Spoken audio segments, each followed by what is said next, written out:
I'm live. Oh, got to get the microphone in front of us. Look at here. I too anxious about going live and not paying attention to what I'm doing. So, first off, I want to say good morning to all you uh, little boys, grown men, most of us who have both. Good morning. Uh, Today is the unseen wound. Um, we're gonna have four segments. We're gonna do the doctor's corner first. I think it's important to talk about as we go in the to the next segment. Segment one, when love has teeth. Um, Segment two, no bruises, just ghost. And segment three, learning to breathe again. Um, so let's open up with a poem and a prayer. It didn't look like abuse. They say abuse wears fist like gloves, but mine came dressed in lullabies. She held me close, called it love, and I believed her. I'm gonna move stuff closer so y'all can't see the paper. And then I lose the camera. This is what it's like being a one-man show. Getting better though. So start again. They say abuse wears fist like a glove.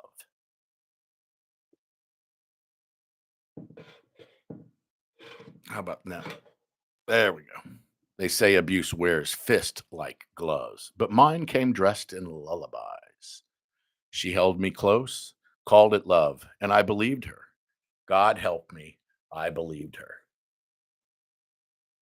No bashed in doors. Nope, that don't work either. No bashed in doors, no screaming fights, just whispers in the dark and a mother's hand where they never should have been. The wound, it wore perfume. It made me lunge. It kissed my forehead after hell. I didn't run. How do you run from home when home is hiding the monster in a mother's skin? Try telling the world that the hand that fed you was also feeding on you. Try naming it. Try not choking on the word incest. But I'm here now, voice still trembling, soul still scorched. But I'm saying it because silence is a coffin and I was buried in it a long time. This is for the ones who were loved like prey, who were broken politely, who walk around bleeding from places nobody sees. We see you, and we're not turning away. Oh, um, we're gonna dedicate this show to the living God, the verb. If you have a religious, you can say along in any prayer that you wish to say here.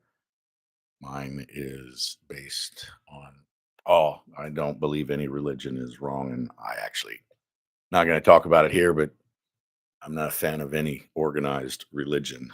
Um,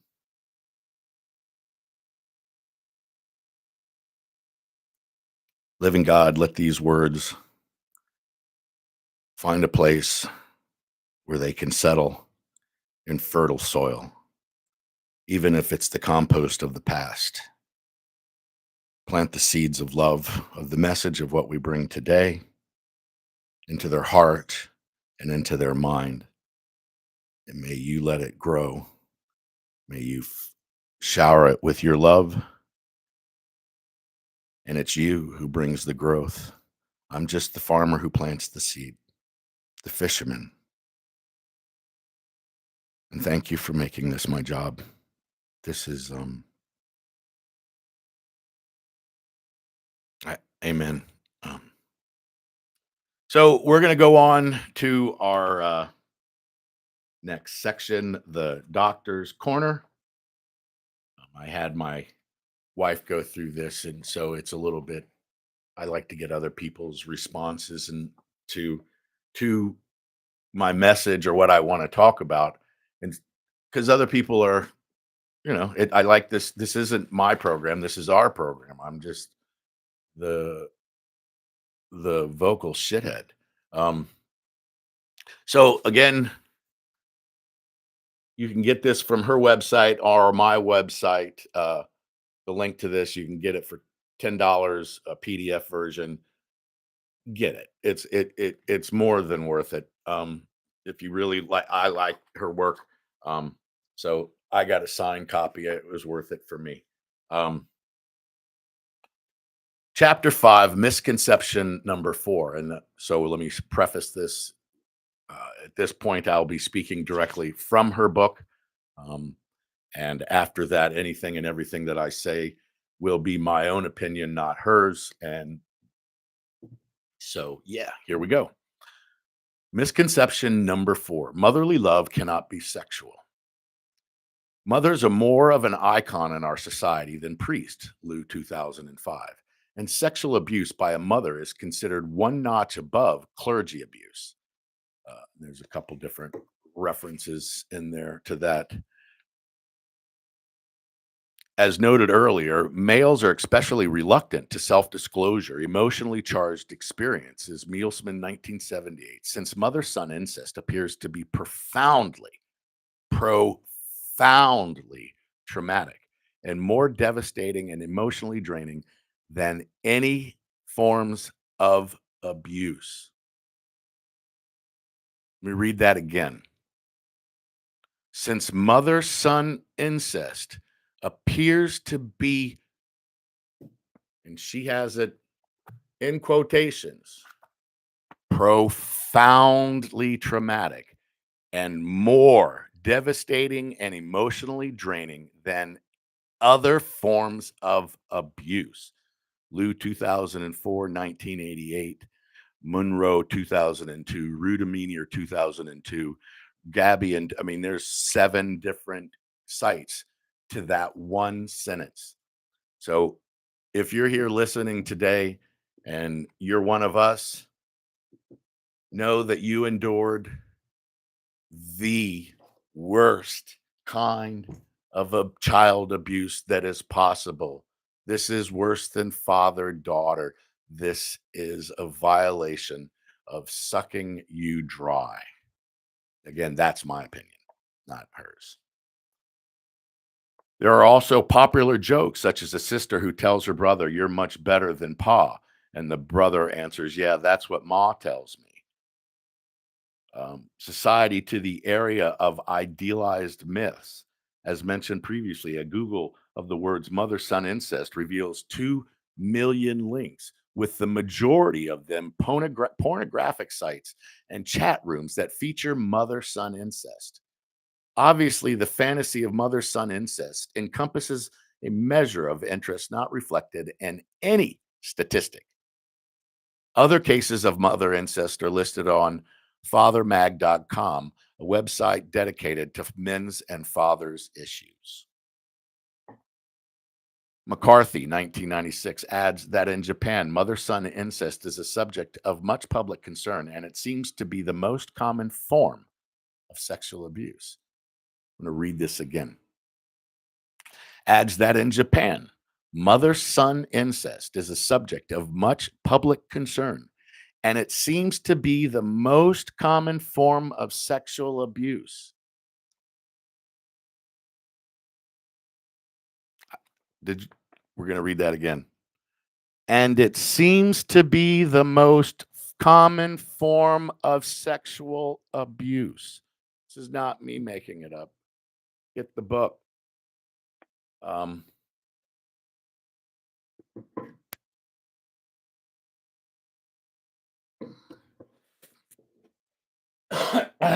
excuse me.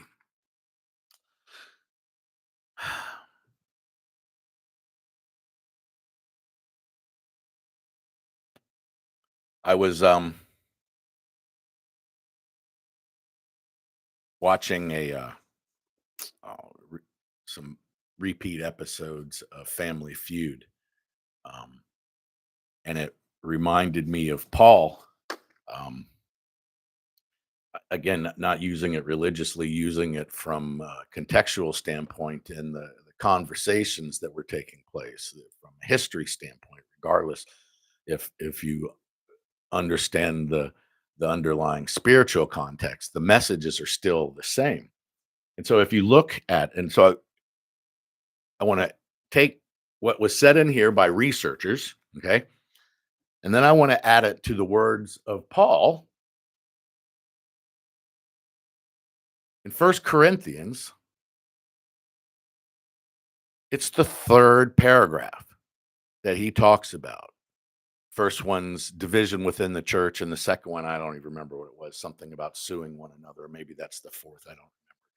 But the third topic, third, one, two, three, was mother son incest. One, two, three, the top three topics that Paul talked about to the Corinthians was First Corinthians 5, 1 and 2.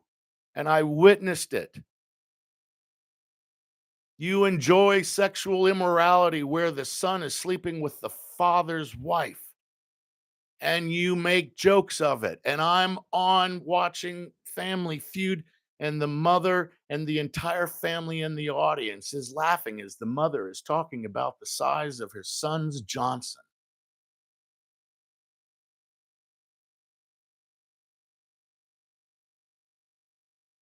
Why does she know the size of his Johnson as a grown man?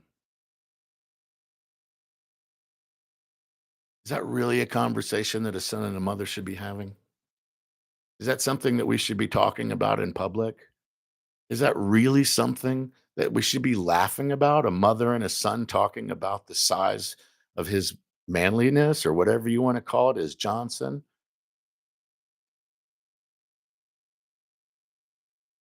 Just start looking around, paying attention.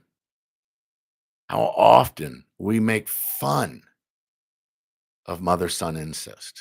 And it is the single most damaging sexual abuse on the planet. I didn't say it. Read it for yourself.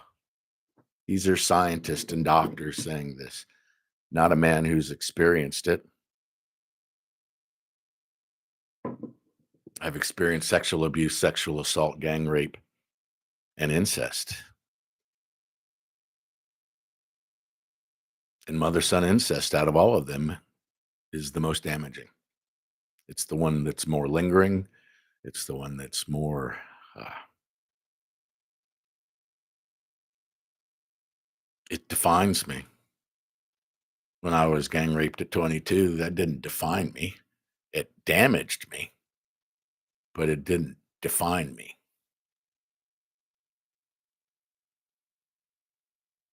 And it is,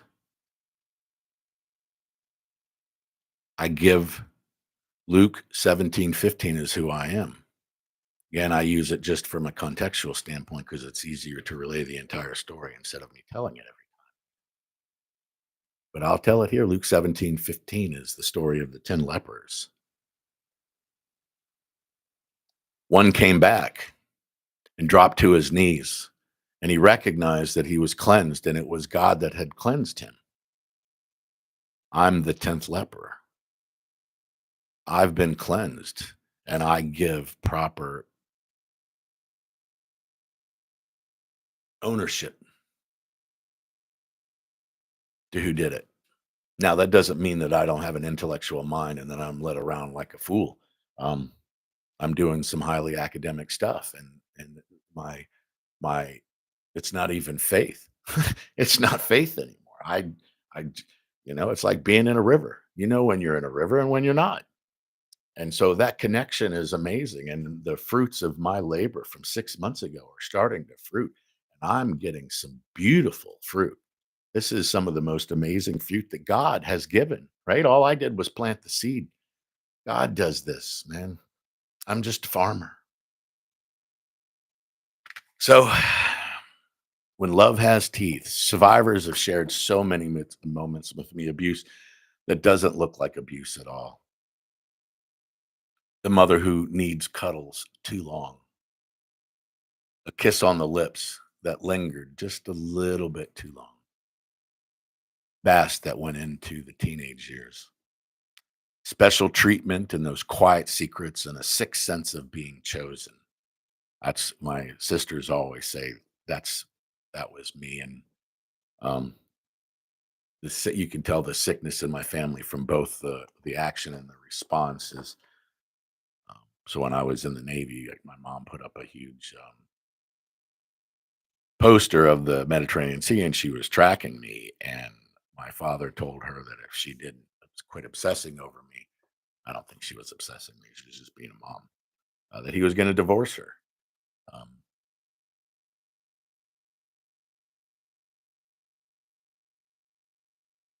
it's just the dynamics, right? My father being jealous of me and my mother's relationship, rightfully so. It's, it does create a really hell of a household when your father's jealous of you and your mother's relationship and his wife. And I laugh out of experiencing and living it, right? I mean, this is the piece is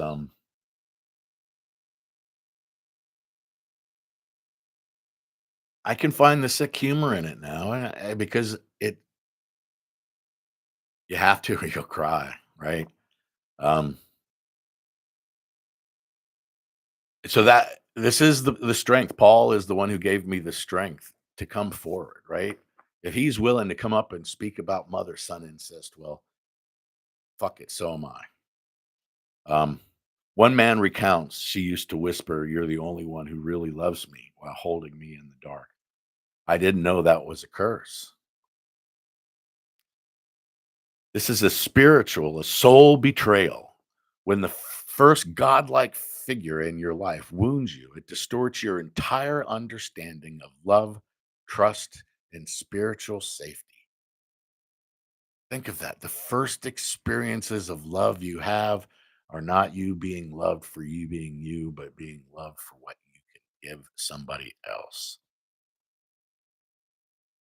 And we have a little bit of faith here. I will restore to you health and heal your wounds, declares the Lord. And I can tell you that working the steps has done just that, the willingness and the work. That's the only two things that it takes.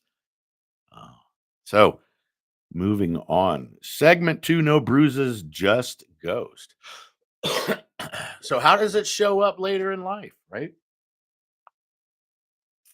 Those quiet moments, I mean, it also go in reverse, right? So if your mom is doesn't want you, right? And so you become the obsessor because you need that love as well. And so this is a two-sided coin. It can be a mother who was completely enmeshed or completely devoid or absent, whatever the word you want to use. Segment two, no bruises, just ghost. Here we show the internal wreckage.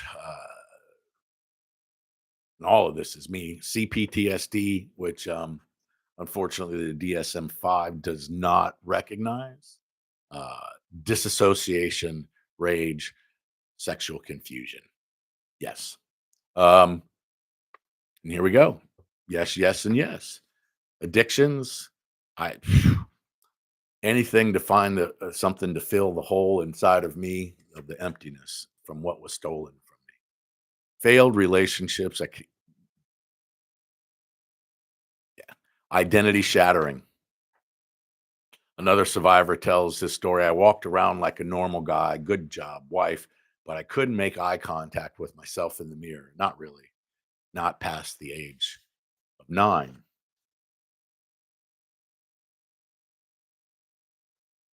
This is a spiritual sickness when your insides feel foreign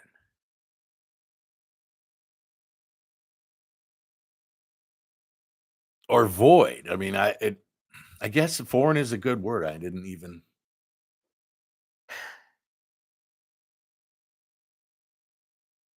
there's something inside of you that's either empty or that you don't like, which is what I'm finding that hole was filled with something, and I kept filling it with things, and the response to it required me to keep feeling it, filling it, and so being in the flow, your bucket's always full. It's actually There's no bottom to the bucket and there's no top. It's just like just a flow. Um, this is a spiritual sickness when your insides feel foreign. Islam says, indeed, Allah will not change the conditions of people until they change what is in them themselves. The Quran 13:11. Judaism, the soul of a man is the lamp of the Lord, searching all the inward parts. Proverbs 20:27. So, what is it, the light that you're shining right now? The soul of a man is the lamp of God, searching all the inward parts. So, if we were to put the spiritual lamp, what would be cast up on the wall right now?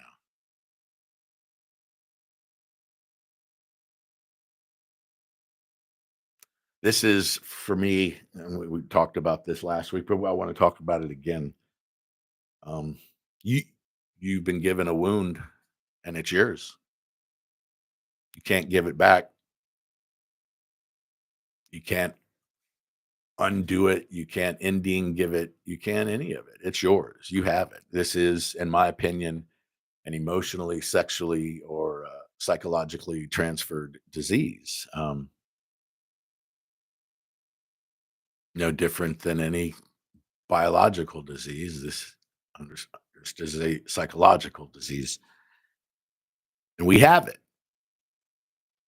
We don't want it. We didn't do anything to deserve it. We didn't earn it. Nothing. This is the hard part for most people, is that somebody dug a hole for you and threw you in it. And to make your life whole again, not only do you have to get out of the hole that somebody else dug for you, you have to fill that hole back in. And then I'll guarantee you that there's quite a few holes out that you dug it yourself. And this has been my experience, and I'd love to hear your experience, is that I found it easier um, to dig up or clean up the hole that I dug than the hole that someone else dug. However, Charlie, thank you for that. However, once you have the skill set to fill in that hole and repair the damage, the amends to that, you then have the skill set to go and fill in that hole that somebody else created for you. The only thing that you have to remove from the obstacle is the resentment and probably the unwillingness, because I didn't want to have to do the work for somebody else created for me. It's like somebody coming and dumping their garbage on your property and then you're responsible for cleaning it up. Starts to smell. If you ignore it long enough, creates problems for the neighbors. And all of a sudden the rats start getting in there and infesting and they start eating your chickens. Got to take care of the weeds. Can't let them grow up because then it becomes too much work. That's what the 10 steps about. Learning to breathe again. The healing work begins telling your truth, owning your truth, writing it out, write the whole thing out. Send it to me. I can do it anonymously.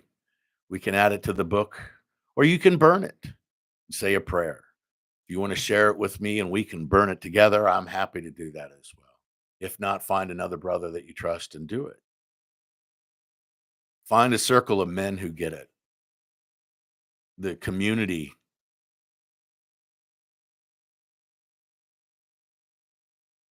the damage that was created in me created the inability for me to be in society or in a circle.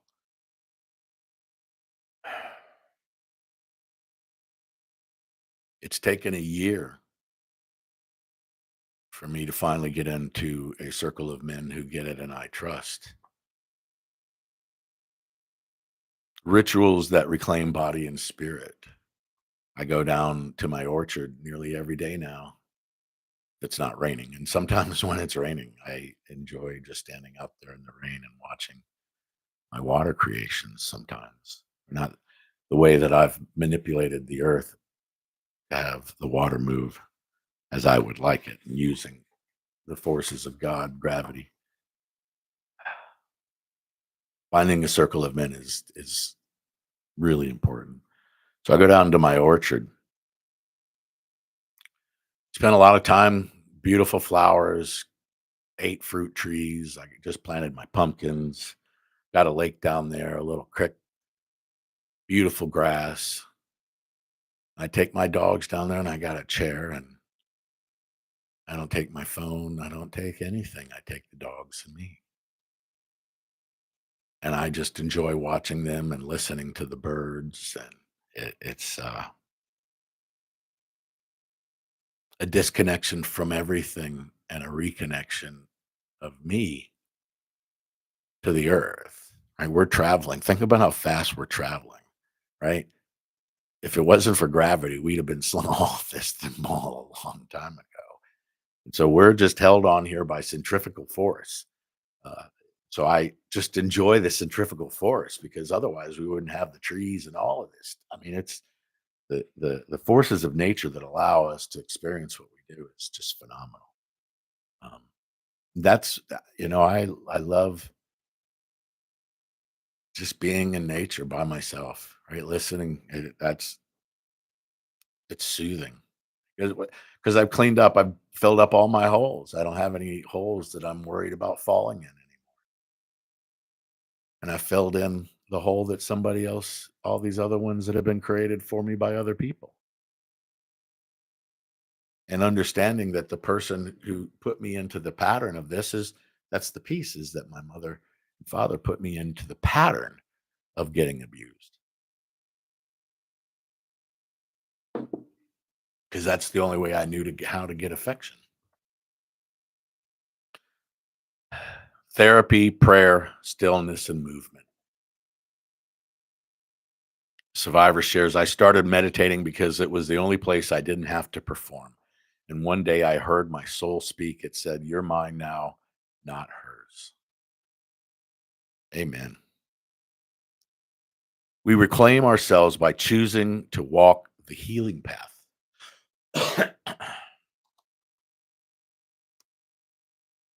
Spiritual layer. Hinduism. When meditation is mastered, the mind is unwavering like the flame of a lamp in a windless place. I can't pronounce it. Bhagavad Gita 6:19. In Buddhism, no one serves us but ourselves. No one can and no one may. We ourselves must walk the path. And in Genesis, I will not let you go until you bless me. This is a Jacob moment, wrestling with angels and monsters in the dark and walking away wounded but reborn. I'm going to leave with a little note of what we're going to be talking about next week, which is guardian angels. And that's what our parents' job was. And we're going to talk about next week what their job was supposed to be. And then you can listen to that and then you can discern what they did and what they didn't do and you can see the differences. Hopefully. All right, let's move on with our closing poem. Becoming my own man. I was forged in the house of ghost, but I don't have to live there. She wrote my name in the shadows, but I'm writing it in fire. I was born her boy, but I'm becoming my own man. Not perfect, not untouched, but free. Call to action to the survivor watching this. You're not crazy. I might be, but you're not. You're not alone. I am most of the time. You get addicted to being a hermit. You're not beyond repair. You're not. Trust me, if God can heal me, he can heal you. You are loved, you are seen, and you're redeemable. Welcome back to yourself. Thank you for watching. Please like and subscribe.